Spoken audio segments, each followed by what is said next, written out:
Saturday and Sunday.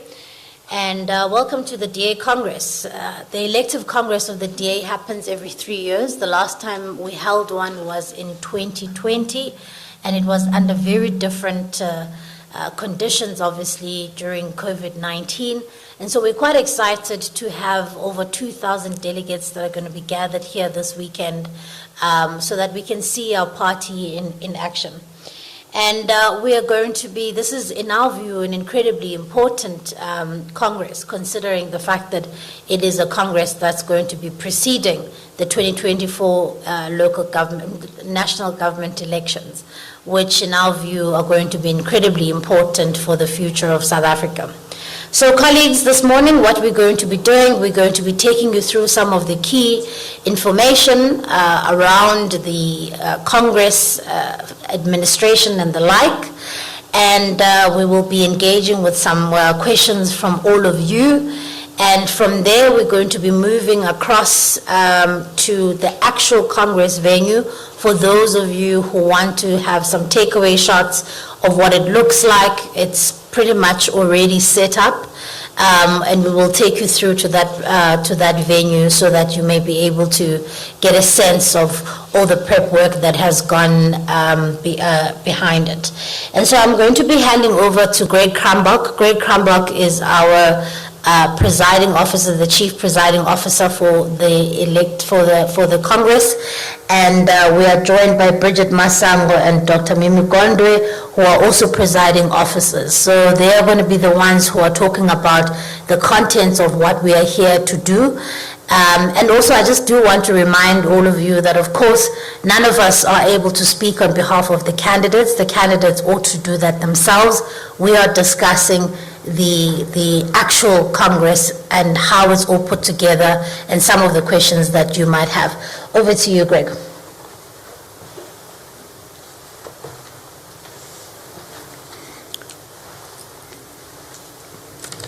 Right, thank you very much, Siv, and welcome to the representatives of the media. So I think it's probably appropriate that I start by saying we do take great pride in the way we conduct our internal elections, the democratic institutions that we have entrenched within the party right from ground level up, our branch delegates coming from around the country, and of course how we showcase that during a federal Congress, which you will now be seeing this weekend. Our delegates have started to arrive. The first buses from the Western Cape and some of the further provinces left at about midday yesterday, so we're really excited as we actually feel the excitement building up and the sense that it's finally arrived. There will be nearly 2,000 delegates that will be attending from all around the country. It's important to note that we are not having a Congress comprised only of public representatives.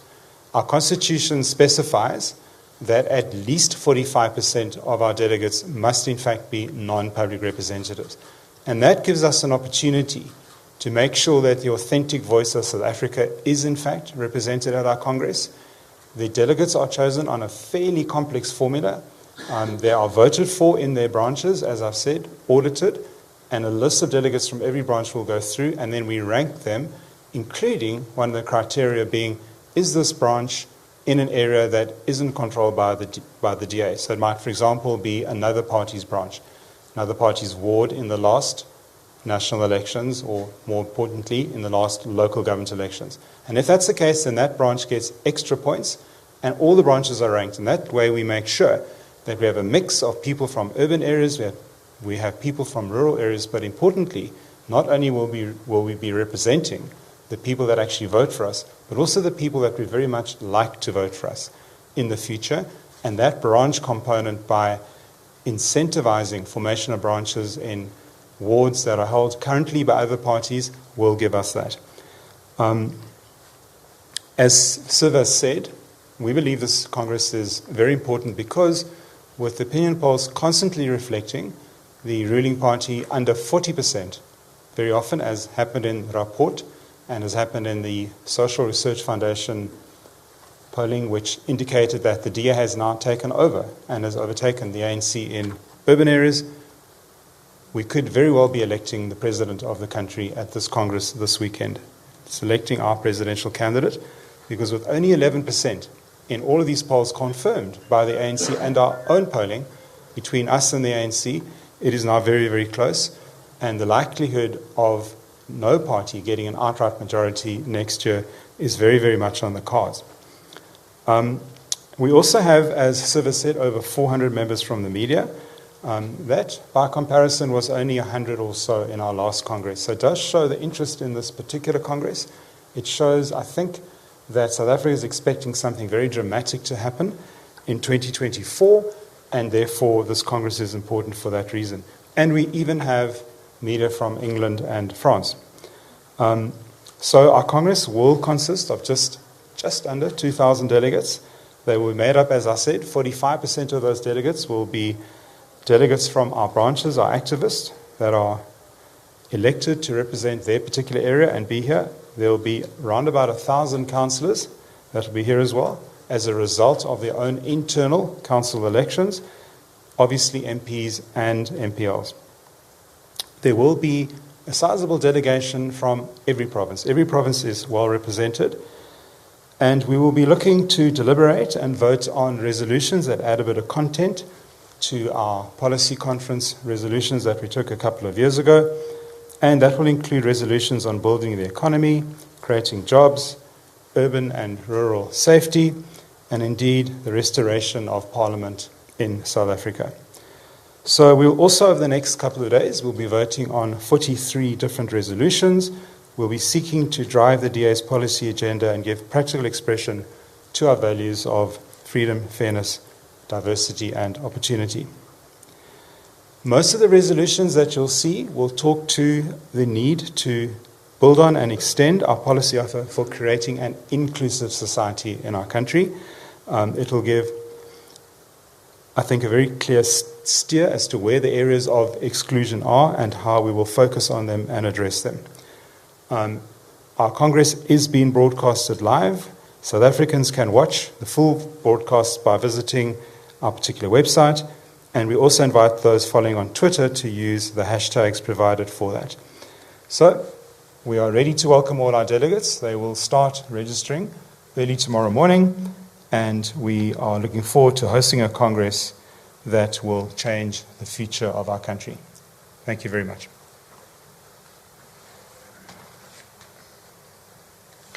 Thank you very much, Greg. Now, colleagues, we are going to be taking questions from the floor. What I'll do is I'll take a group of 3 or 4 questions, depending on how detailed they are, and I'll allocate them to the panel members. So if you can please just introduce yourself and your media house, and we'll take it from there. Any questions?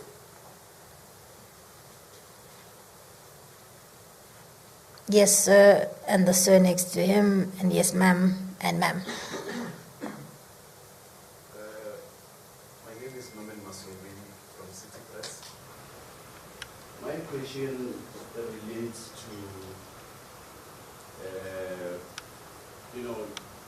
yesterday or this week, the leader candidate, Dr. Mpho Phalatse, sent a video to all the delegates in which he is discrediting the voting system of the DA and the county, which indicates that chances of her signing the acceptance of the results, whether she win or lose, are high.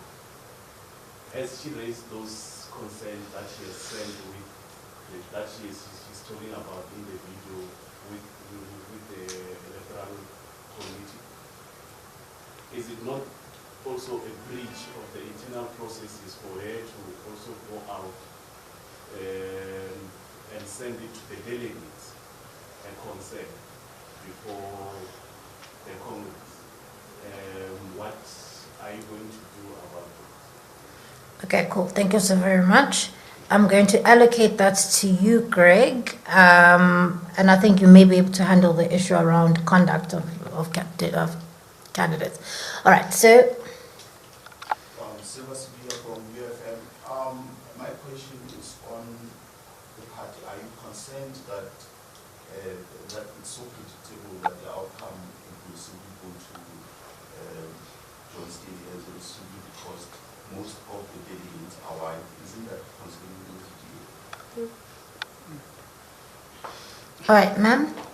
From SABC News. Just in terms of the substantive policy, the economic policies, what are the key policies that are going to be discussed around growing the economy and growing jobs? Okay. And the last one there at the back. That there was a photo from Kaya 959, just about the chaos we're seeing in the coalitions. Just a response from the DA heading towards this conference and reflecting on some of the losses. You've lost Ekuleni as well as Joburg, only gaining Tshwane. So as you walk into this conference, how are you reflecting on the coalition government? All right. Cool. Greg, if you can please just to deal with City Press, the voting system and counting. And if you could also be as so kind to deal with UFM concerned about the composition of the voting delegates. And I can come back and deal with SABC and Kaya's questions on policy. And the last question was about coalitions. Yes, thanks.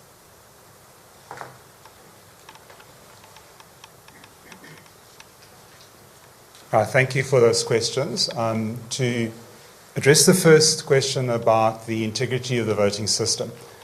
So what we are going to be using on Sunday to conduct our leadership elections is a system called OpenVote. It is an electronic voting system which confers a number of advantages. First of all, it's very fast. The possibility of human error on a manual system when you have to capture 21,050 entries, because that's the number of entries we will have when you take into account all the elections we have. Manually trying to capture and count all of that, human error will creep in after tiredness, after many hours. This will be done literally in seconds. So we use OpenVote, and we have been using OpenVote for the last 3 or 4 years. We've used it in previous federal congresses. We've used it as recently as in the Eastern Cape at a provincial congress. It's been used in other congresses. And indeed, it's been used in various caucuses around the country to conduct elections, including the city of Johannesburg. So we believe it's a proven system within the DA. It's been used for a number of years, as I said. In all those years, we have never once had a query or dispute about the integrity of the system and the secrecy of the ballot. Before we even began to use OpenVote in 2020, we were in contact with the CEO of that particular company, and we received sufficiently solid reassurances that none of the issues that might plague other systems actually could be found in OpenVote. And that's why the Democratic Alliance moved on to OpenVote. The queries that have been raised speak to the integrity of the system and the secrecy of the ballot. We don't believe those are issues at all, because what OpenVote does is, just like if you went into an election and a by-election in Johannesburg, for example, or next year in 2024, you will produce your ID book. Our delegates produce the ID book as well. In a manual election or using a manual ballot, you will looked up on the voter's roll, and your name will be found in the IEC, or cross out your name to make sure, other than inking your thumb, that you can only vote once. And that's the same as OpenVote. Issue a code, now we know that voter has got their code, and so that's our mechanism to make sure that that code isn't used again. When you cast your ballot in a national election next year, you have a ballot paper. You might be in a voting district where there are 2,000 such voters, and maybe there are 2,000 ballots filled in. There also should then be 2,000 voters struck off the voters' roll, indicating to the IEC those people have voted. And one would expect the number of strike-throughs and the number of ballots to be the same. But nobody knows in an IEC-run election in this country what strike-through relates to which ballot in the ballot box. And it's exactly the same with OpenVote. One file is kept of which codes to vote have been issued, so we don't have a situation where anyone could vote twice. A completely separate firewalled file is kept of the actual ballots. and the two cannot be merged. So we do think the vote is completely secret. I could add that many other political parties around the world also use open vote, as do various organizations. And so we would not use a system that could be hacked or could be less than secret, because that would compromise the very integrity of our voting systems. So I understand there has been some discussion within the Democratic Alliance, and as you said, by the candidates themselves, or a candidate has raised a few concerns. Presiding officers are here to make sure that the election is run in a fair, impartial, and completely impeccable way, guaranteeing the secret of the vote, and we will do that. We will have candidate agents from every candidate who is contesting a position at this Congress at the count. They will be allowed to observe the registration process. They will be involved from start to finish to make sure that everything is above board. We have already had a demonstration in this very building on Wednesday to demonstrate the actual operation of open vote, how it is secret in terms of how each delegate may have cast their vote, and the audit trail and the reports that guarantee that. So that has been completed. If there should be any lingering doubts about the system that might have arisen from the video that you referred to, sir, then the presiding officers have the option to address that directly to Congress. And on the pre-scripted Congress program, we already have a Congress program laid out.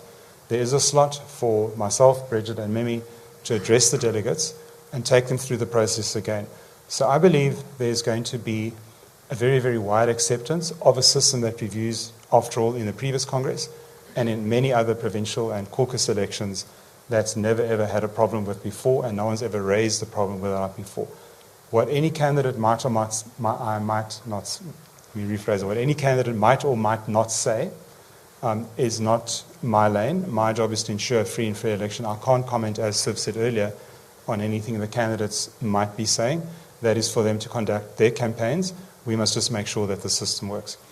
Then UFM, I don't think most of the delegates are white. To be quite honest with you, I haven't done a racial head count looking through the full list of delegates, because that's not what we do in the Democratic Alliance. We judge people on the content of their character, not on the color of their skin. But you will see the delegates there yourselves on Saturday and Sunday, and I think you're going to find it's going to be the most diverse Congress in our history. Everybody of all shapes, sizes, color, religion, whatever, will be there. And I don't think that any of our delegates vote for candidates based on the color of the candidates and their own color. I think people in the Democratic Alliance judge people on merit, and they make their choice on merit. So to suggest that the Congress is predetermined by a form of racial head counting and ethnic identification, I think that's out of place in the Democratic Alliance. We don't do that.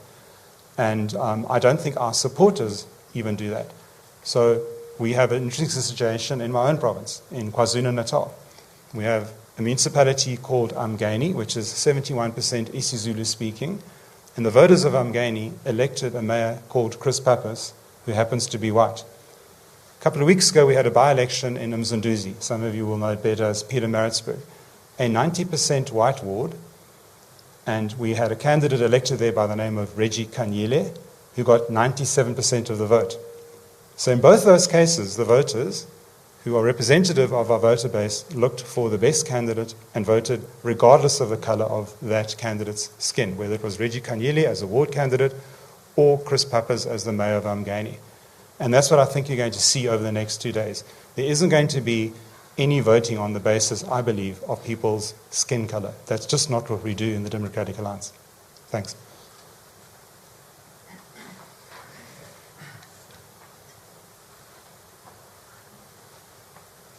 Thanks, Greg.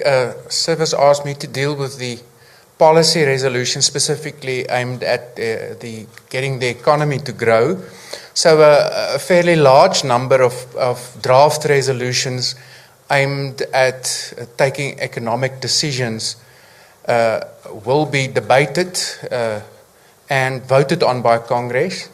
The first being a reconfirmation of the economic justice policy the party adopted at its policy conference a year or two ago, with a big emphasis on the United Nations sustainable development goals and the fact that it focus on inclusive growth rather than political considerations when dealing with economic inclusion. Other economic focused draft resolutions will about possible abolition of tax and tariffs to get the economy growing, government debt and specifically debt ceilings, affording land ownership rights to more South Africans in order to unlock the potential economic use of land, the independence of the Reserve Bank, and in terms of specifically economically empowering the youth of South Africa, the evolution of the current powers and authority of the National Youth Development Agency into provincial youth development agencies who would be better suited to address the skills needs of youth in specific provinces. So I think that clearly indicates that this Congress will in a major way wrestle with what is South Africa's biggest issue, and that is to get the economy growing and to create jobs. Thanks. I'm going to be dealing with the Kaya FM question on coalitions. And I think perhaps it's quite important to take a step back about why it was that we entered into these coalition governments. After 2021, it was clear that these coalition governments were going to be incredibly difficult. However, we could not as a political party simply stand back and say, because we did not get enough votes, we're not going to enter into any coalition agreements. We entered into coalition agreements which were difficult, which were large in number, and were always going to be difficult to steer in the right direction, or at least steer in the direction that would serve the residents. But it was important that we tried, because we did not want to say to voters that we stayed away, even though we could save you from what we deemed as a coalition of corruption. And the loss in Ekurhuleni and the city of Johannesburg in particular, I think is very clear that it has been the consolidation of the coalition of corruption, the rise of checkbook politics, the rise of backroom deals, which is not in the spirit of saying, let's come up with a coalition agreement that is public, that members of the public can hold us against, and that is focused at making sure that we serve the citizens. And so, of course, it's deeply unfortunate that we have been voted out as of yesterday in Ekurhuleni, and of course the loss of the city of Johannesburg. But we have committed to sitting in the opposition benches and doing what we said we would do, which is to represent the people. But we've also seen that the multi-party coalition in the city of Tshwane, we've recently elected a mayor in Silius Brink. And of course, we are now moving at pace to try and make sure that we turn the city's finances around, again, focusing on making sure that our primary focus is ensuring that we serve the residents of these metros ultimately. And so this is exactly why, colleagues, it's important, and this is why, as the chief whip in my other role, I have introduced a raft of bills in Parliament to seek to stabilize coalition governments, because the way in which coalition governments are done now are essentially gentlemen's agreements, and some political parties find them more binding than others. And in my view, and in the view of the DA, there needs to be a legislative framework that's going to guide the way in which we do coalition governments going into the future. The guiding, in particular, making sure that the coalition agreements are binding and that they are open and transparent, making sure that we've got an arbiter that's going to be making sure that the running and the management of coalition agreements is apolitical, the possibility of introducing electoral thresholds where you're not going to have a scenario where you have a one-seat party that has the mayoralty in the biggest metro on the African continent, and also ensuring that we have coalition agreements that the public can hold us against too. So this is why we've introduced these bills in Parliament. It's important because this is not just about fixing what has gone wrong in local government. This This is about being future focused. And as Parliament, it's important that we think about what would happen if we were to find ourselves in a national government coalition in 2024. It cannot be that Parliament gets to 2024 and only then starts to scramble about how we're going to handle that. There's a possibility, based on the research that we are seeing, that there could be a national government coalition in 2024 and even at a provincial level, particularly if you look at a province like Gauteng, where the ANC has only basically one seat that's standing between it and being in the opposition benches. And so, yes, lessons have been learned. Yes, there have been places where we have done a lot of introspection about how better we could have handled these coalition agreements. And yes, we're taking these lessons going forward to inform the legislation process that we are undertaking and also to inform how we handle coalitions going forward. So I'm going to take another round of questions. I think perhaps it might be the last round, and then we will move through to the venue for those who are interested in taking a turn. Colleagues, last rounds. Yes, ma'am. There. You want a second bite? Anybody else who's had, you also want a second bite? Okay, anyone else who's had a first bite? Yes, sir. And I'll come back to the second biters.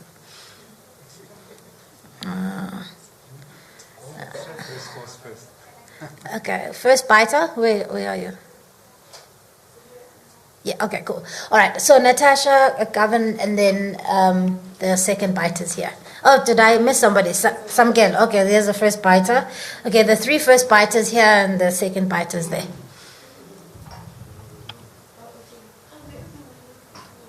Hi, Natasha from SABC News. Greg Grandma said something important there, well, interesting. He had said that this is an important conference as they could be electing the next president of the country if the ANC actually gets percent. But it's no secret that the DA itself had dipped to, I think, 20.7% in the last national provincial elections.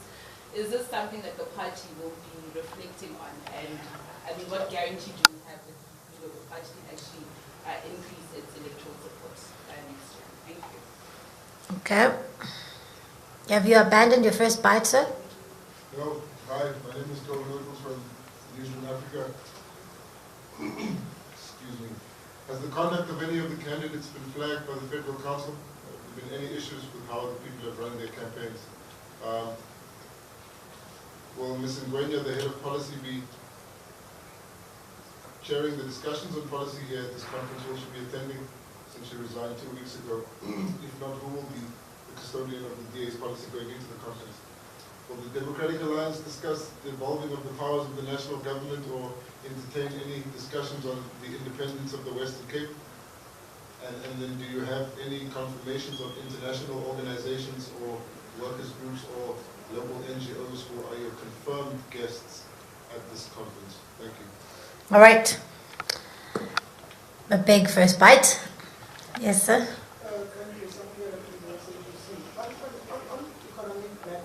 What are some of the key policy proposals in the economic transformation of the country, particularly looking at the skewed ownership patterns of the South African economy on issues pertaining to broad-based black economic empowerment? Are those some of the issues that are resurfacing once again in the debate, particularly when you're looking at issues of interest? Then lastly, on land, what are some of the key policy proposals on land that you have coming towards the Congress, and who will be chairing the issues of those economic discussions? And on the last question pertaining to your electoral fortunes, the Freedom Fund Plus was pouring into the DA's database. What is your research saying when it comes to you regaining lost ground that the federal chairperson Helen Zille spoke about in recent times since her re-election in the last Congress? Thank you. Thank you. And the two biters here, and then I'll hand over to a couple of people. I want to ask about the rating of the candidates and their teams. I'm asking this question because there are allegations that are, taking some of the candidates and, for instance, the withdrawal of Kenyani was said to have a past history that forced her to withdraw from the 3 positions. And also the team of Dr. Mpho Phalatse, the campaign manager, if you check the Google, when you do a Google search, you'll find that there are levels where what's his name, Solomon Myers, that is being expressed in writing dating back to 2016. Was your vetting system thorough, and what did you do? Did you ignore some of those?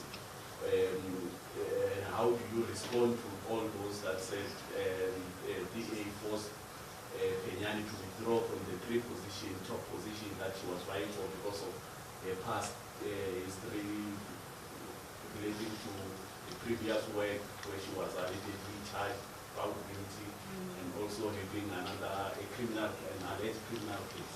Okay, cool. Thank you. And the last question from the SABC. Yeah, on the issue of the energy crisis, we know that it's going to take some time for the situation to be resolved. And of course, people have different views as to the way the ANC government is looking to resolve the issue. So if we were to make the assumption that the DA has significant power next year in 2024, and you actually do have a president at the helm, even though it would have to be done through consensus because it would be a coalition government. If you were in that position, how would you deal with the energy crisis? Would you leave things as they are because the plans in place are satisfactory, or would you do things, very differently? Cool. Thank you very much. So this is how we're going to handle the questions. I am going to allocate Natasha's question, the SABC, that side on the growth of the DA, to you, Greg, particularly some of the markers along the way of why we anticipate that we are not very far off from the ANC. And the candidate's conduct is also going to go to you, Greg, as the presiding officer. And then, Werner, if you can handle for me some of the key policy questions. So the energy, our economic justice policy, land, and devolution. And I will deal with the issue of Gwen Gwenya. If the other 2 presiding officers can please deal with the issue of Lungile Penyane and the vetting of candidates. So Ms. Ngwenya has received an offer from a multinational company, and in fact she had indicated her decision to the Democratic Alliance to resign and pursue future endeavors at this place, and had sought to serve her notice so that we can have a smooth transition from her as being the head of policy as we head towards the Congress. And it's been a really good process of handing over, and we've got a team in place that's going to be chairing the policy discussions this weekend. And so we don't think that her absence is going to be much of an issue. As I said, she has served her notice and has really done an excellent job of handing over some of the work that was being done at the policy level. And I think just to maybe just foreground Greg's points here on the growth of the DA. Of course, Natasha, it's going to be incredibly important that the leaders that are elected this weekend understand what it is that we've got to do going into 2024. Our view is that the country is going in the wrong direction. The country is in crisis. And we've got 2 imperatives that we've got to do. One, we want to bring the ANC below 50%. Number 2, we want to grow enough so that we can be the key anchor tenant of whatever new formation of a government we may see in 2024. And that those candidates that are elected are going to have to understand that's what the DA is going to have to do between now and the elections. It is no doubt in our minds that we cannot afford to not grow if we are going to see ourselves as being a key anchor of any coalition governments in 2024. Greg, though, you might have some more detailed responses, and over to you guys. Thanks, Viv. So I'll take Natasha's question on the growth of the DA, and I'll also answer, I think it was Toby, your question on the Freedom Front Plus, and then, as Siv said, Bridget or Mimi will answer the questions about Lungile Penyane. So, yes, indeed, you're quite correct that in 2019 the Democratic Alliance polled 20.7%. That was 4 years ago. It's a long time ago, and things have changed a lot in our country. And so we do poll the electorate, as does the ANC, as does other non-political parties, like newspapers and like the Social Research Foundation. And so the numbers coming through indicate that shift in support across the country for all parties. All parties get included in research. And I take as my point of departure the fact that the Rapport newspaper did publish a poll which showed us only 11% behind the ANC and the ANC under 40%. That says to me that the 2024 national election is going to be the most open election we've had in our history. Our own polling confirms what Rapport published, and interestingly, an internal poll that the ANC did was leaked, and it showed, in fact, they were polling even lower than we thought they were polling, in the low 30s. So that's why I say this Congress is important, because the leader that is elected, very likely to be the presidential candidate, and with the ruling party set to plummet by such a large percentage, there's a lot that can happen. So the question then asks about the credibility about our claims that this could be a make-and-break Congress for a make-and-break election. And the best indicator of how our party is actually doing is by-elections, because that's not an opinion poll, that's actual voters that are voting. And for us to do much better in 2024, what we have to do is to break into areas where historically we haven't necessarily been the first choice of voters.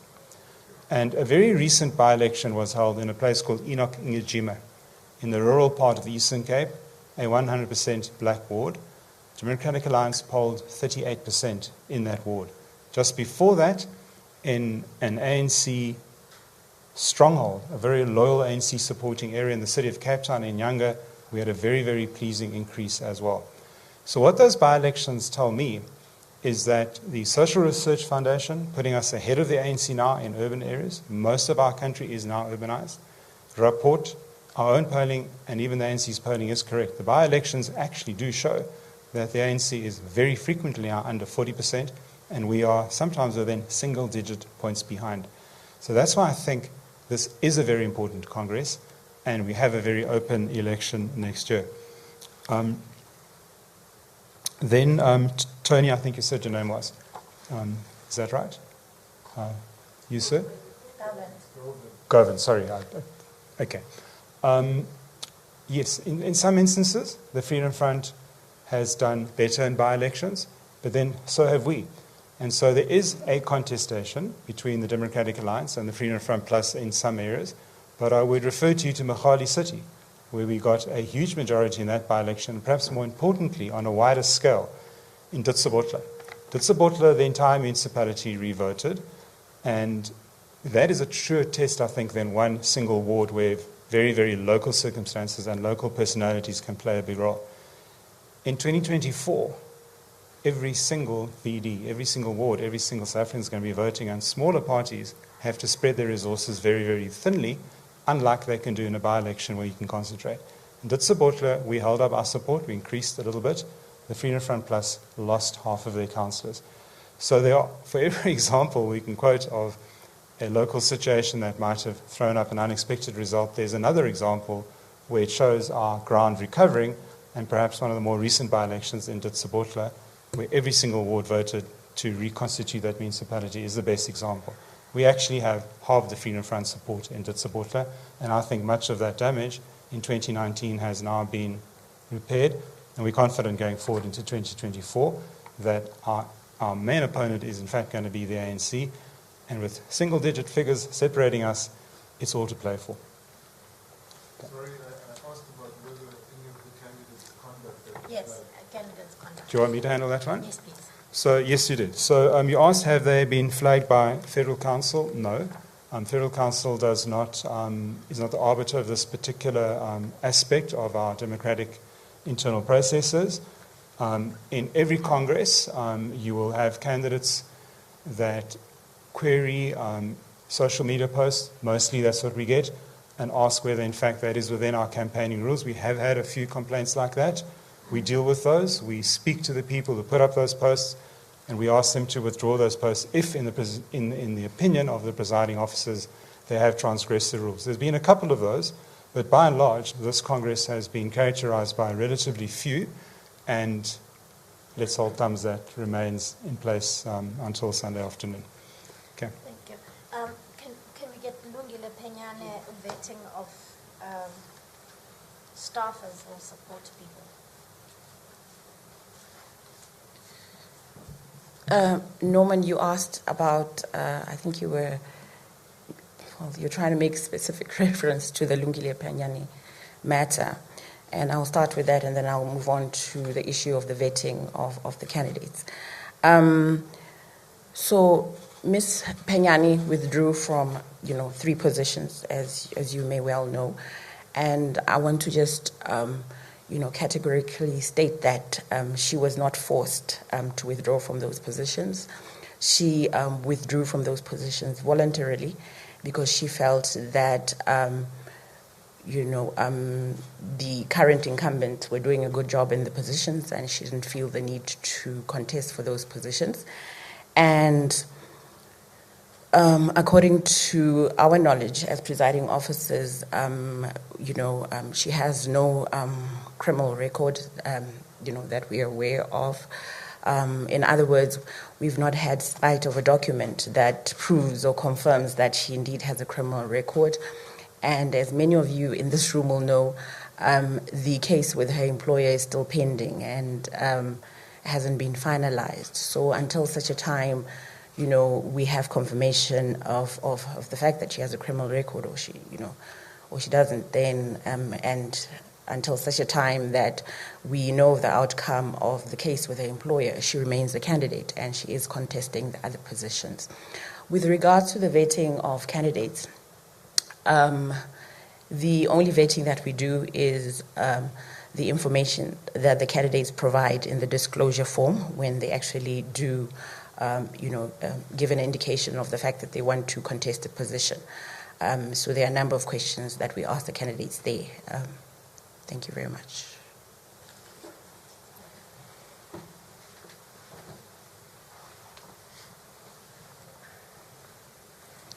Okay, Garvin, you asked about the evolution of powers and the issue of Cape independence. There is no draft resolution before this Congress about either the devolution of powers or the DA positioning itself in respect of Cape independence. But what has to be remembered, of course, is that whilst the Federal Congress is the supreme policy-making body of this party, it's not the only body entrusted with making policy. So when Congress is not in session, Federal Council may make policy, and in certain circumstances, the leader and the National Assembly caucus may make policy. So I think our stance on devolution of powers, and specifically the thrust for Cape independence, is well known and will be untouched by this Congress.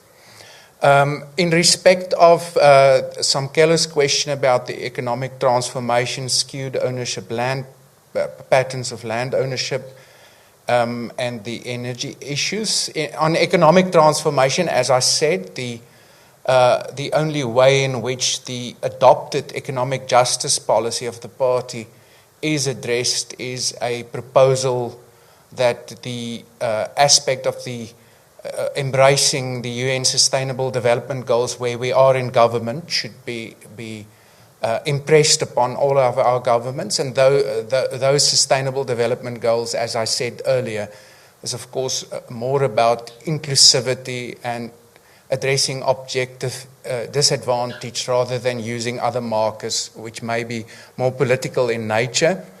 In terms of the skewed ownership patterns of land ownership, there is a draft resolution to confirm that the party, through what is also a private member's bill already before Parliament, the Land Justice Bill, will try and address skewed patterns of ownership by working towards affording those who live in communal areas and who are interested in title title deeds, those title deeds. But once again, as I said, that doesn't take away from the fact that this party has had a long stance that we're not turning a blind eye to issues of land restitution and land reform, but we are not interested in addressing that through expropriation without compensation, etc., etc. So our other stances on those issues remain unchanged and will not be debated by this Congress. Thanks. All right, colleagues, I think unless there are any burning questions, or if we may want to take one-on-one, are you interested in a one-on-one? Okay, all right, okay, cool. So perhaps we can do a one-on-one, Varna, so that you can expand a little bit more. Unless there are any burning questions, thank you very much for joining us. I think for us, this is a source of pride for the DA. The fact that we can hold a Congress that is without drama, where we do not have chairs that are flying around, that speaks again. We last had our last federal Congress 3 years ago. There are some political parties who are yet to have won. So it speaks to about the fact that we recognize the value of internal democracy. As a party that's asking South Africans to entrust us or to govern, we value internal democracy as well in the organization. And we encourage contestation of ideas, contestation of positions. And so for us, this is a source of pride. And so thank you very much. Those who are interested in going with us to check out the venue, we will see you there.